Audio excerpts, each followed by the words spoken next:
So yeah, guys, just like David had mentioned, he asked me a couple days ago to actually do a little presentation real quick so I can show something that I'm very passionate about. And this is something that I've been doing for like a couple years. I've actually seen a little bit of success into this, and I've also want to show and basically give you that value that I've seen from this right now, and I want to give it to you guys. Okay, so a lot of things that we're working on today is something that is very near and dear to my heart. Okay, so I started from very humble beginnings, and what I mean humble is we pretty much were just broke. Okay, so from there, you know, trying to get out of my situation, I decided to go into the Marine Corps. So I did the Marine Corps from '01 to '05, and from there I just kept on going into my career. I was chasing after certifications, chasing after education, chasing after whatever I could do. And I've been doing basically information technology for 20 plus years now. So from that, one of the skill sets that I definitely got was definitely strong analytical skills. Okay, so I would definitely look into the side of the numbers on some things, and I would definitely dig into them quite a bit until it actually tells me some kind of a story. So you know how there's a picture is worth 1,000 words? That's the way that I look at spreadsheets. Okay, so I look at spreadsheets, and I have spreadsheets for literally everything. All right, luckily there's no spreadsheets for you guys I have to look through, so you guys are okay. I'm saving you from that. I see your spreadsheet. All right, there you go. So full disclaimer, I just want to tell you guys, I'm not a CPA, I'm not a financial advisor, I'm not a fiduciary, I'm not none of that kind of stuff, okay? The stuff that I'm gonna share with you guys right now is purely for entertainment purposes and education, okay? Okay, so no, honestly, guys, I've done a little bit of research, but what I'm saying is this is just my personal game plan that I want to share with you guys, okay? Because when I saw this kind of stuff, it was definitely eye-opening for me, okay? And it was literally mind-blowing. All right, so you guys are familiar with Warren Buffett. I think there's a Berkshire Hathaway. There you go. That's your guy right there. All right, so this is a quote that I really like about Warren Buffett, okay? So what he says right there is, if you don't find a way to make money while you sleep, you will work until you die. Now, I want you guys to kind of think about that for a second, okay? Because there's a lot of strong leaders in this room. There's a lot of entrepreneurs. There's a lot of people who basically are go-getters. You're getting that money, but you are the talent, okay? If you don't work, if you don't show up, how are you going to get paid, right? So you need to have that concept of what are you going to do with your money, basically, later on, okay? Also, there's another smart guy. I think you guys don't have to debate that. All right, so Albert Einstein has another one, whereas compound interest is the eighth wonder of the world. He who understands it earns it, and he who doesn't pays for it. All right, so when you start thinking about the compounding effects on numbers, it's really astronomical, okay? And again, spreadsheets. I like looking at spreadsheets. I like throwing numbers into it. The numbers start telling me some stuff. Once I start seeing the compounding effects of it, I love it, right? You really start seeing the future, and you're like, okay, what do I need to do? How do I need to steer? What is it that I need to do for course correction so I can actually get to my intended goal? It's beautiful, all right? And lastly, success is a mindset. All right, so let's learn how to create a positive one. Are you guys with me? Yeah. Can I show you some stuff? Yes or say yes? Yeah? All right, all right. Very cool, very cool. I like it already. All right, you guys in your field, are you familiar with ROI? Like, this is a term that should be pretty common by now, right? So ROI is basically your return on investment. All right, so anybody who's an investor, they want to know, if I put $1 in, can I get $1 or more back out? If you can, that's a good investment. Pretty simple, right? So the premise of the rest of this presentation is going to be based off of just the ROI. Okay, that's the only thing that we're really kind of focusing on. All right, so for easy math, we don't have to take a calculator out or anything. That's essentially the formula for an ROI. Okay, you put your total investment, you divide it by your total gain, you get your total ROI. Get 100%, pretty self-explanatory. All right, if you want to do an annual ROI, you do the exact same thing, but now you substitute the number of years versus what your expected total ROI is.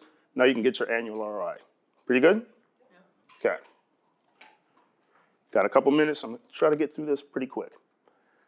All right, so here's what happened for me, okay? Personally, when I was doing the careers, you know, I'm still doing a career, I'm still doing my 9 to 5, okay? You're indoctrinated, at least for me, doing the 401k, saving money, putting it in the bank, doing this, that, and the other. And I believe that, you know, just wholeheartedly. I was always the youngest kid in the room.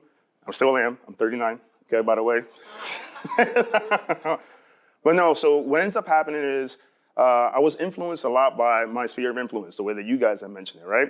So now I'm learning from all these older people that are around me. They're basically telling me, hey, plan for your future, get your 401k, get your IRAs, your CDs, whatever in order. And I'm like, okay, let's just do that, right? So I started putting money aside and I started seeing it grow. And I was pretty happy about myself, right? It was performing. I was like, okay, this is awesome. I kind of like this. But then I started thinking, is it enough? The more I started actually getting more educated into the topic, the more I started researching, the more I started playing around with spreadsheets, I was like, man, I don't know if this is gonna get me to the goal that I really wanna be at in life, okay? So I wanna give you some averages right now, all right? So mediocre investment vehicles, all right? So I'm gonna categorize this as far as single digit ROIs. Okay, when you start looking at stuff like this, right? A 401k right now, if you do a 30-year average, the 401k is probably about 5 to 8%, okay? If you do an IRA, you're probably around 7%, the S&P 500, roughly about 8. And again, that's based off of market conditions. If you guys look at what's happening with the economy right now, it's literally all over the place. It was really good like several months ago. All of a sudden now with the consumer price index, which is basically your inflation rate at 9.1, everything's pretty much bad. All right, so if you look at the rest of those offerings right there, which are annuity earnings, your savings account, it's a joke. You see that 0.25%? Like, what is the point of leaving your money essentially in the bank, right? Especially if the inflation rate is 9.1%, every single one of those vehicles, you're losing money on. So you leave your money in any one of those things is basically losing its buying power. It's not worth it, right? We got to find a way basically to get past this, because if not, it's going to set us back to our own financial goals. All right, so are you guys familiar with the rule of 72? Anybody familiar with that at all? Yep. All right, so the rule of 72 basically is a really quick formula, okay? So you can figure out exactly how long it takes you to double your money. Okay, so this was brought up by some mathematician, super smart guy. Okay, so apparently this is like a magic number. You take 72 when you divide this basically by your interest rate, and it tells you exactly how much in years it's gonna take for you to double your investment. Okay, so if you're looking at the previous slide where the 401k was paying like 8%, let's just say, right? You take 72 divided by 8, it's gonna take you roughly 9 years for you to basically double your money. Now, is that fast enough? Depends on what you want. Depends what your lifestyle is, right? So let's take a look at the example right now. There's a formula, so it's 72 basically divided by your rate. You basically look at all those rates that I gave you, and I did the math for you guys already over here. Can you guys see that on this side? All right, back to the 401k, getting you, let's say 5%. It's gonna take you 14 and a half years roughly to double your investment. Now, when you guys put your money in there, does that make sense? You know, you have $100,000 in there, you have to wait basically 15 years for you to get to 200,000. Now that doesn't take into account the inflation rate year over year. So you're still losing even more and more by just leaving it in that market. Does that kind of make sense a little bit? All right, so as you can see, here's all the single digit ROIs. Again, the one that's kind of funny to me is when you start seeing savings accounts that say high yield, you know, they keep on telling you a high yield interest rate, like it's like amazing what they're doing you a favor, giving you, let's say like 1.2%, and it's like 1.2. I'm like, well, what is that supposed to do for me? 60 years to get that money. It's crazy. Savings account, don't even bother. You put your money in a bank account, that doesn't make any sense whatsoever, right? So I want you guys to think about it. How many doubles can you really produce in your lifetime? Right, so looking at these figures, when you're just doing single digit ROIs, let's say you're getting paid this 5% right here, 14.4. How many doubles can you get in your lifetime? 3, 4, depending on basically like when you start investing, you know? Any questions on that? No, we're good? Cool. All right, so this is what I've learned, and this is what I want to share with you guys, okay? So here's the power of acceleration. So here's my new game plan that I've been putting into effect, and this is what I've actually been seeing some success in, and I definitely want to share that with you guys, and you're going to be able to see that. All right, so the overall idea is first you got to reserve your financial fuel, okay? This is the money that you're making. You know, your commissions, whatever your cash value is, whatever's in your account right now, then you actually have to invest it in some kind of vehicle. Okay, at this point, this is when you have to do your own research. Okay, you guys got to figure out exactly when you want to put it in. Terramint definitely seems like a good opportunity right here. So look into that and definitely get into that. Okay, and then convert it into future investments that generate cash flow. Okay, you keep on doing this cycle over and over again. You create the, like a cyclone of wealth. Okay, it's just wash, rinse, and repeat. That's literally all you guys have to keep on doing. All right? So there's a system right now that uses 5 investment vehicles to produce a compounding effect that's so powerful that you can create a lifetime of wealth within a few years. All right, so here's basically where the magic comes in.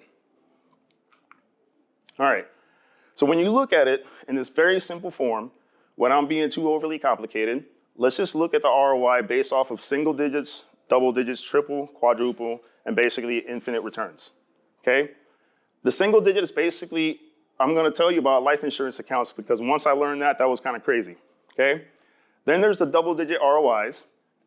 I look at the double digit ROI as the same thing that Kevin actually mentioned, okay? Like 90% of the millionaires in the US are basically made from holding real estate, okay? So you can get double digit ROIs in real estate by your cash on cash, your appreciation, and your depreciation.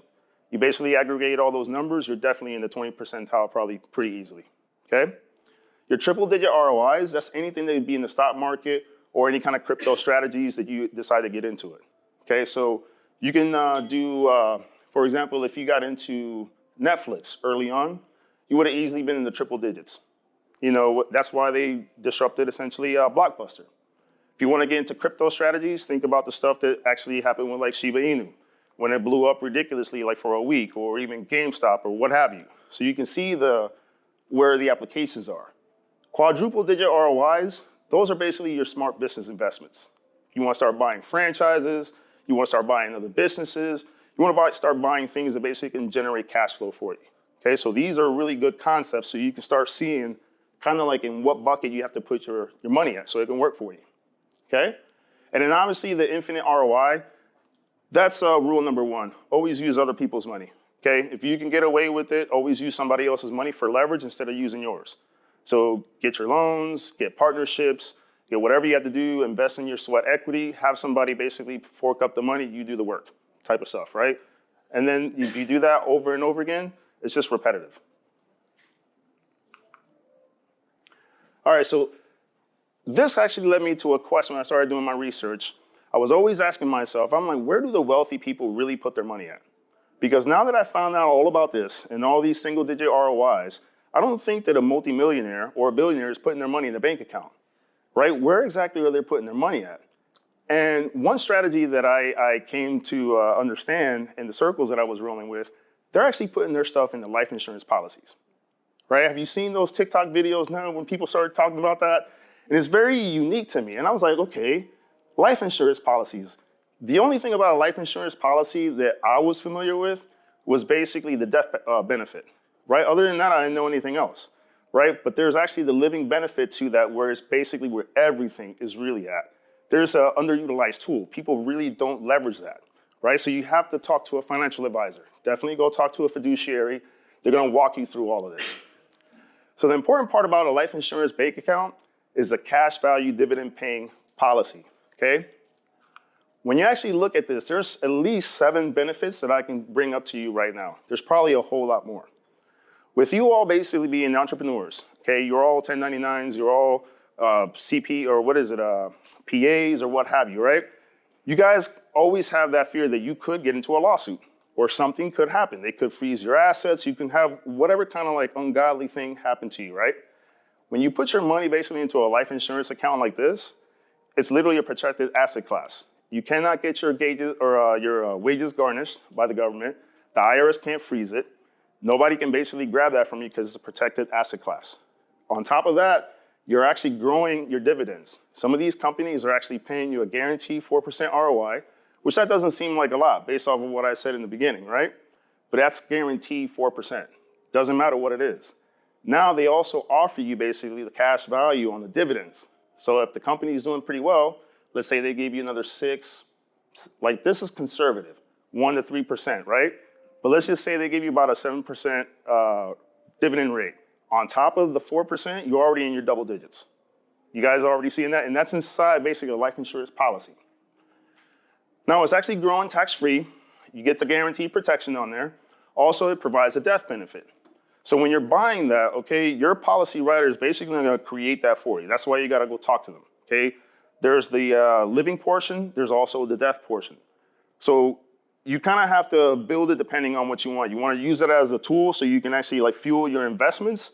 you build it kind of that way. If you want to build it so you can actually give it back to your family, so you can actually give them the peace of mind. So if you were to pass away or anything like that, they're covered. You don't have to basically, or they don't have to worry about you at all. You can actually build it that way. And another one also is it delivers a disability protection. What's good about that? Say you're sick. Say that you catch COVID. You basically got to be out of the market for a while. The actual company itself would literally pay the premiums for you. So it's building all of this stuff within the policy. So here's the beauty of it. You grab all that $50,000, let's say you put it into the life insurance policy. Once you put it into the policy, you can actually use that as collateral. You put that up to another financial institution, they'll literally give you a loan for that. That money is still growing tax-free because it's still in there. You're still paying the premiums on it, so it's still growing, while somebody else actually gave you a loan for that. Now you put that into your investment that actually yields you cash flow, and if you did it right, it's basically just a machine that's fueling itself. So your policy is growing, it's doing it by itself, you build up another asset that's building value towards that, and you got cash flow. And again, that's still populating the cyclone of wealth. You just keep doing this over and over again, and it's on autopilot. Is that making sense? Yes. All right, and then lastly, so depending on what stage of the game you're in, I'm still beginning, okay? So I've only done this for about 4 years. I'm still in my growth investment side, okay? But as you kind of like evolve and you go through it as a more accredited investor, a more seasoned investor, you're gonna start seeing that your game has to change quite a bit. All right, so here's a way that you can actually outline this. When you wanna be a financial future security, you need to have growth investments in real estate. When you want financial and time freedom, you need cash flow investments, okay? Lastly, when you're making so much money that you're getting taxed too much, you need to find tax shelter investments. Makes pretty good sense? Very cool. All right, guys, that's pretty much it. I just wanted to share that with you. Again, I'm not selling anything. I'm not a life insurance policy guy anyway. So I just wanted to share that with you, and hopefully you got some benefit from that. Yeah. Thank you, Bubba. Guys, it's easy to talk in front of people when you're passionate about something. So something I've always been passionate about is being able to